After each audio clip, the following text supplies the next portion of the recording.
Welcome back my YouTube channel sociology live study. और प्रिय विद्यार्थियों, आज की क्लास में मैं आपको बताऊंगा कि जो आपका को करिकुलर का जो पेपर होगा उस पेपर के आंसर देने के लिए आपको जो OMR शीट मिलेगी उस OMR शीट की आप एंट्री कैसे भरेंगे। तो आज की क्लास इसी पर बेस्ड है पूरी, क्योंकि कई बार देखा गया है कि विद्यार्थी बहुत अच्छे मतलब वो होते हैं और बहुत बड़ी अच्छी उनकी परफॉर्मेंस एग्जामिनेशन में होती है, लेकिन इस OMR शीट वाला जो आंसर होता है इसमें वो गलतियां कर जाते हैं। और गलती किस किस एंगल पर होती है उनसे, उसी के बारे में मैं आज की क्लास में आपको बताऊंगा।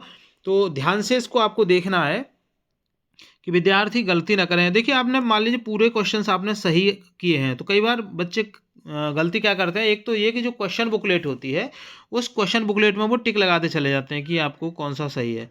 वहाँ आप लगाएं ना लगाएं कोई फ़र्क नहीं पड़ता, क्योंकि वो क्वेश्चन बुकलेट आपको वापस दे दी जाती है। मेन होता है आपका आंसर देना इस पर OMR शीट पर। तो इसमें जो गलती होती है वो सबसे पहली गलती होती है आपकी यहाँ पर। देखो, पहले आपको यहाँ पे पूछा गया है कैंडिडेट्स नेम।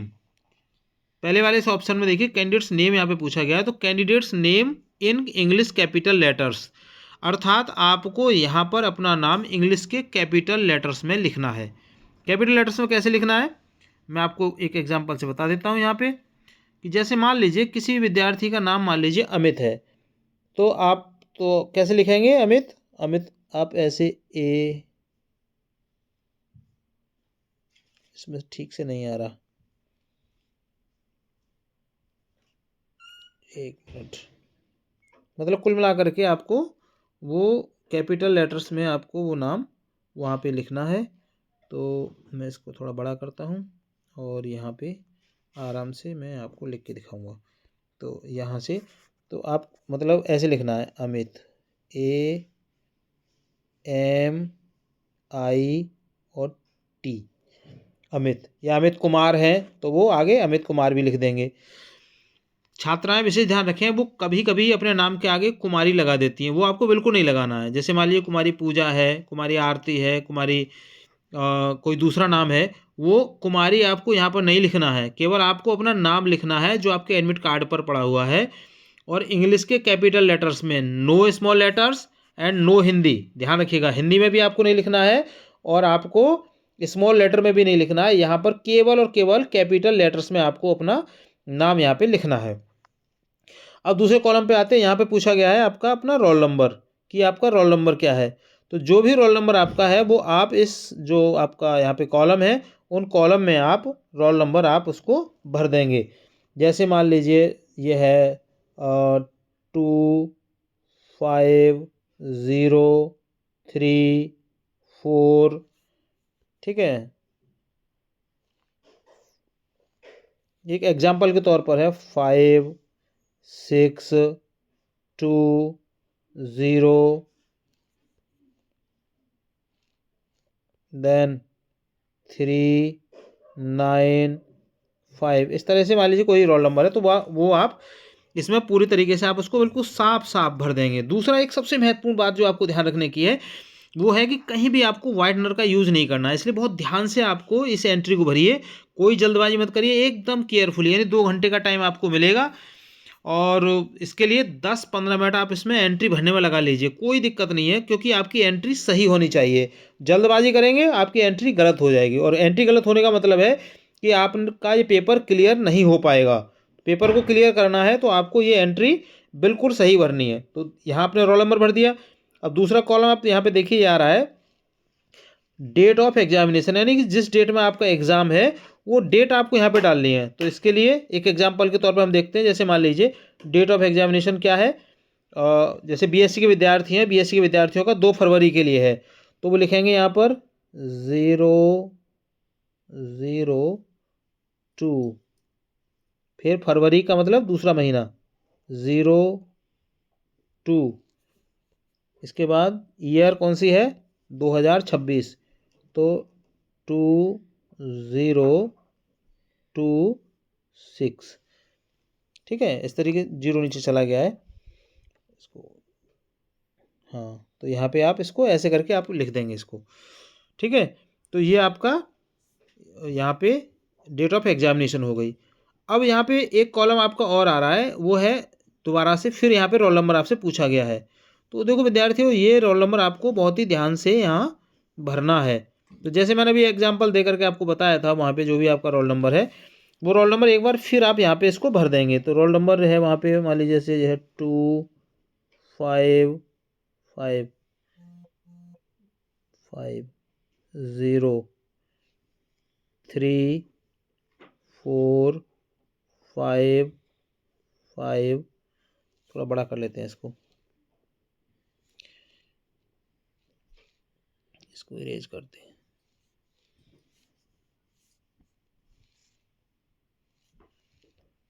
तो एक बार फिर मतलब इसको थोड़ा बड़ा करके लिखते हैं। जैसे एग्जाम्पल के तौर पे जो भी रोल नंबर हमने यहाँ पे लिखा है वो यहाँ पे लिख देते हैं। जैसे मान लीजिए ये है 25034, फिर आता है आपका 564329 और 6। एक एग्जाम्पल के तौर पर ये रोल नंबर मैंने यहाँ पे लिखा है।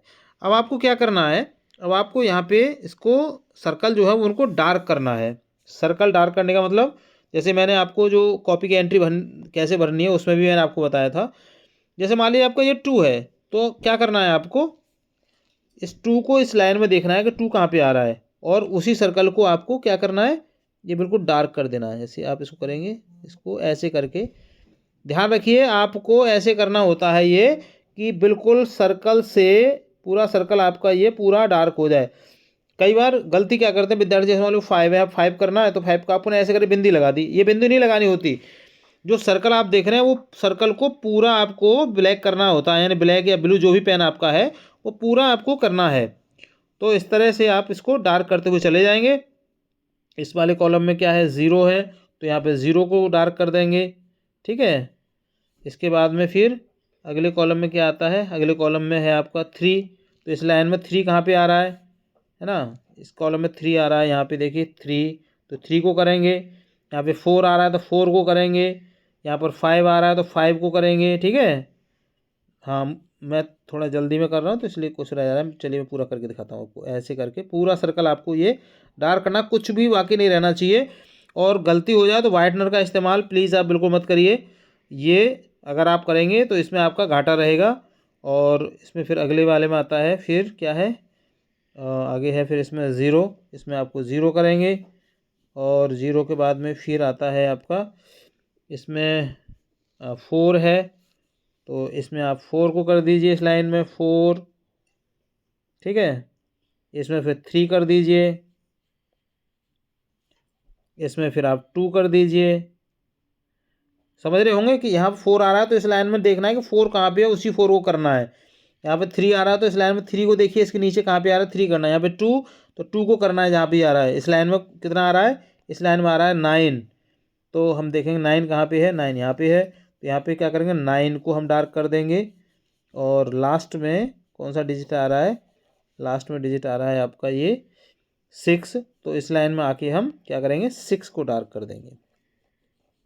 तो इस तरह से आप अपने इस रोल नंबर को साफ साफ लिखेंगे और उसके नीचे बने हुए जो सर्कल हैं उन सर्कल को डार्क कर देंगे। और डार्क करने का तरीका बिल्कुल ऐसा ही होगा जैसे मैं आपको यहाँ पे करके बता रहा हूँ, कि अंदर जो लिखा हुआ जो डिजिट इसके अंदर आ रही है वो आपको दिखाई न दे, इतना आपको वो डार्क करना होता है।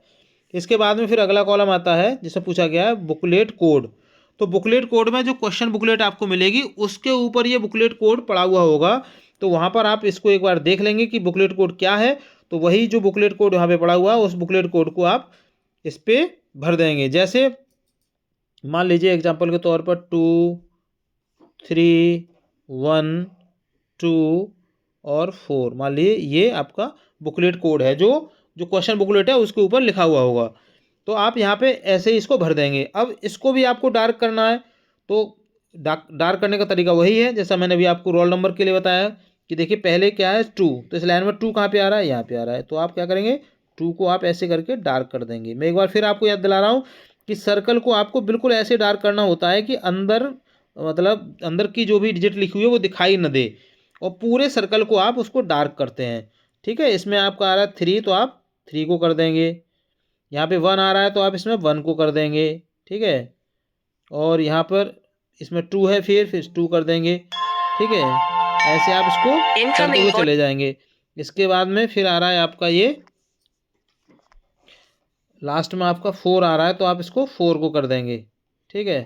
तो इस तरह से आपका ये OMR शीट की आपकी एंट्री ये कंप्लीट हो गई। तो देखो, आंसर देने से पहले आपको अपनी एंट्री बिल्कुल कंप्लीट कर लेनी है। उसमें कोई भी कोताही आपको नहीं बरतनी है, कोई जल्दबाजी नहीं करनी है।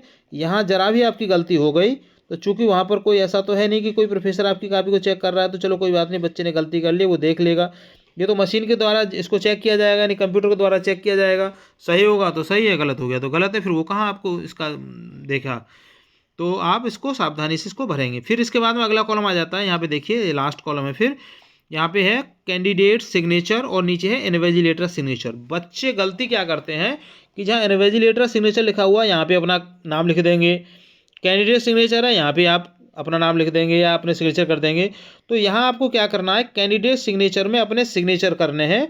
और अपने सिग्नेचर का मतलब होता है कि जो सिग्नेचर आपने एग्जामिनेशन फॉर्म भरते समय किए हैं वही सिग्नेचर यहाँ पे करने हैं। यहाँ पर हिंदी, इंग्लिश, उर्दू, फारसी से कुछ लेना देना नहीं होता। अगर आपने एग्जामिनेशन फॉर्म में हिंदी में अगर आपने सिग्नेचर किए हुए हैं तो आप हिंदी में अपना नाम लिख दीजिए। जैसे अभी मैं आपको बात कर रहा था, मैंने अमित का नाम लिख के आपको बताया है। या मान लीजिए आपने वहाँ पे इंग्लिश में लिखा हुआ है, ठीक है, तो आप इंग्लिश वाला भी आप इसको यहाँ पे इंग्लिश में भी आप अपने सिग्नेचर कर सकते हैं।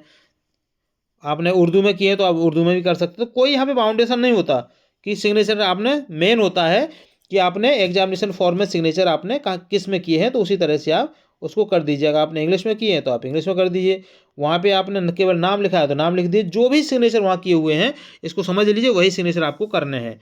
ये वाला जो कॉलम आप देख रहे हैं, ये इस कॉलम में क्या है, यहाँ पर इन्विजिलेटर सिग्नेचर, अर्थात आपके रूम में जो शिक्षक ड्यूटी कर रहे हैं उनको यहाँ पर सिग्नेचर करने होते हैं, तो वो यहाँ पर सिग्नेचर करेंगे। और अगर बाय द वे वो नहीं कर पाए किसी कारणवश तो आप उनको याद दिला दीजिए कि सर मेरी जो कॉपी है उस पर आपके सिग्नेचर नहीं हुए हैं, इस पर आप सिग्नेचर कर दीजिए, तो वो सिग्नेचर कर देंगे। वैसे उनकी जिम्मेदारी होती है, वो खुद ही इस बात को देख लेते हैं और वो खुद आकर के अपने सिग्नेचर कर देते हैं। और 1% कहीं भूल हो जाती है तो आप उनको याद दिला दीजिए। लेकिन ध्यान रखिएगा, कैंडिडेट सिग्नेचर में आपको अपने करने हैं और इन्विजिलेटर सिग्नेचर में उनको करने हैं जो आपके रूम में ड्यूटी पर लगे हुए हैं। अब आते हैं आंसर शीट पर, मेन भाग पे। तो वही तरीका है इसका कि जैसे मान लीजिए पहला प्रश्न है, पहले प्रश्न का अगर मान लीजिए ऑप्शन बी सही है तो आपको क्या करना है, बी वाले ऑप्शन को डार्क करना है, ठीक है। बी को आप क्या करेंगे, डार्क कर देंगे जैसे, ठीक है, मतलब गोल करके डार्क करना है। यहाँ पे मुझसे नहीं हुआ, ये थोड़ा गड़बड़ हो गया, आप इसको ध्यान रखिए। इसको और थोड़ा जूम कर लेते हैं। अब जैसे मान लीजिए दूसरा प्रश्न है, दूसरे प्रश्न में मान लीजिए कि आपका ए ऑप्शन सही है, तो आप क्या करेंगे, ए वाले ऑप्शन को ऐसे करके डार्क कर देंगे। इसको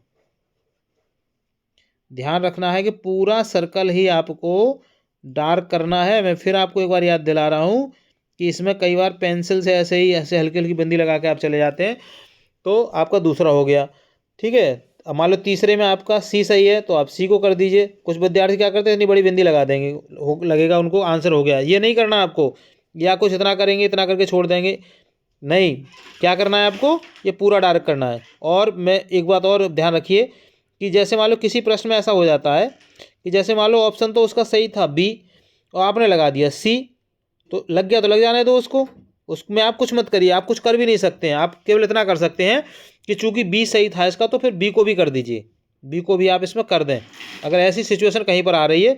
लेकिन आप ऐसा ना करें कि आपने वाइटनर लगा दिया, आपको किसी ने वाइटनर दे दिया, या रूम में ड्यूटी मैडम कर रही है उन्होंने कह दिया कि नहीं कोई नहीं वाइटनर लगा दो। आप उन बातों पर भरोसा ना करें ज़्यादा। आपका मतलब जो गलत लग गया तो गलत हो गया, वहाँ पे कुछ नहीं है। सिर्फ केवल ऑप्शन ये बचता है कि अगर बी सही है तो बी को भी आप उसमें लगा दें। अगर मान लीजिए वहाँ सॉफ्टवेयर में कुछ इस तरीके का होगा तो वो राइट को वहाँ पे पकड़ लेता है, कई बार काम आपका चल जाता है। तो ये आपको ध्यान रखना है। और मुझे लगता है कि बाकी जानकारी लगभग कंप्लीट हो गई है। फिर भी कहीं कोई क्वेरी अगर आपकी है तो मुझे कमेंट सेक्शन में लिख करके आप बता सकते हैं। और चैनल पर अगर आप नए हैं तो मेरा विशेष निवेदन है कि इसको सब्सक्राइब कर लीजिए। वीडियो पसंद आए लाइक शेयर कीजिएगा इसको जल्दी से, क्योंकि विद्यार्थी 2 तारीख को जो एग्ज़ाम देंगे उनके प्रश्न पत्र में कोई भी गलती न हो, वो अच्छे से अपने पेपर को दे के आएँ और किसी भी विद्यार्थी की इसमें बैक ना आए, यही मेरी शुभकामना है। और मिलेंगे फिर अगली क्लास के साथ में। तब तक के लिए जय हिंद।